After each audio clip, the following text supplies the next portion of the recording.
আমার জন্মদিনে এতগুলো সারপ্রাইজ পেয়েছি, সবাই এসে আমাকে একদম অবাক করে দিয়েছে। 9ই আগস্ট আমার বার্থডে, আর ঠিক রাত 12টার সময় আমার হাজবেন্ড, আমার শাশুড়ি, আমার ননদ সবাই মিলে আমাকে এই সারপ্রাইজটা দেয়। সবাই মিলে রাত্রেবেলা একসাথে কেক কেটেছি, খুব খুশি হয়েছি আমি। আর রাত্রেবেলা একটা ঘুম দিলাম, সকাল সকাল ঘুম থেকে উঠে দেখি আমার শাশুড়ি রান্নাঘরে রান্না বান্নার আয়োজন করতেছে। যদিও আমি এগুলোর কিছুই জানতাম না, বিদেশ থেকে মাত্র আসলাম, আর সেই রাতেই সবাই অ্যারেঞ্জ করে আমাকে সারপ্রাইজ দিল। আর পরদিন আমার বার্থডের জন্য এত অ্যারেঞ্জমেন্ট চলতেছে। রান্নাঘরে আম্মু রান্না বান্না নিয়ে বিজি, আর আমি চলে আসলাম রুমে। যেহেতু সবাই আসবে আজকে, তাই রুমটাকে একটু সুন্দর করে সাজিয়ে গুছিয়ে নিব। আমার বেডরুমের এক সাইডে পুরাটাই থাই গ্লাস আর পুরাটাই পর্দা, তবে এই পর্দাগুলো অনেক পুরাতন হয়ে গেছে, তাই নতুন পর্দা লাগাবো আজকে। এই ভেলভেটের পর্দাগুলো আমার খুব পছন্দ, তাই এইরকম ডিজাইনেরই নতুন কালারের কিছু পর্দা নিয়েছি। ভেলভেটের এই পর্দাগুলো দেখতে খুব ভাল লাগে, জানালায় বা দরজায় লাগালে খুব লাক্সারি একটা লুক আসে, সেজন্য আমি সবসময় এ ধরনের পর্দা ইউজ করি। এগুলোর অনেক রকমের কালার পাওয়া যায়, প্রায় 35টা কালার পাওয়া যায়,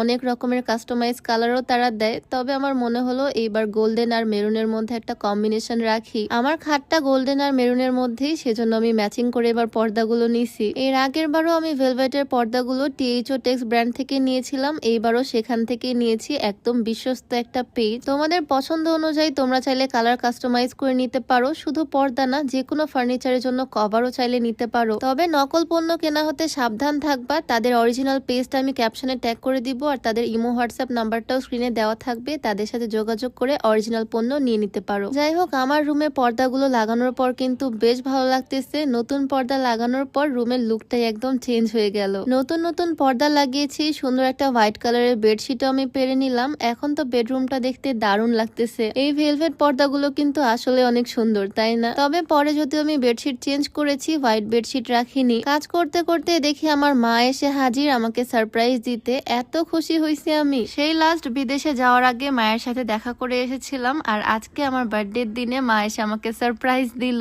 সাথে করে মায়ের নিজের হাতে ভাজা চিড়া আনছে। বাদাম খেতে আমি খুব পছন্দ করি, তাই এক কোটা বাদাম, বাদাম খাওয়ার জন্য ঝাল মশলা, কাঁচা বাদামও নিয়ে আসছে একদম এক বস্তা, আর এতগুলো ফলমূল। সবকিছু দেখে তো আমি অনেক খুশি। বিদেশ থেকে আসার সময় আমি মায়ের জন্য অনেক কিছুই নিয়ে এসেছিলাম, সবকিছুই দিলাম, আর এগুলো পেয়েও তো আমার মা খুব খুশি। এইদিকে রুমের মধ্যে গিফট আনবক্স করতে করতে আমার বান্ধবী চলে আসলো, তাও আবার এত বড় বক্স নিয়ে। তবে আমার বার্থডে কেক কাটার পরে আমি গিফট গুলো আনবক্স করব। আমার মাও আমার জন্য গিফট আনছে। এইবার বার্থডেতে আমি প্রচুর গিফট পাইছি। আমার বান্ধবী তো আমার জন্য এত বড় গিফট আনছে, আর ওর জন্য আমি বিদেশ থেকে কিছু জিনিস আনছি, সেগুলো ওকে দিলাম। গিফট বিনিময় করতে করতে আজকের সকাল শেষ, একদম দুপুর হয়ে গেছে। আম্মুর রান্না বান্নাও শেষ, আর আমরা খাওয়া দাওয়া করে নিলাম সবাই একসাথে।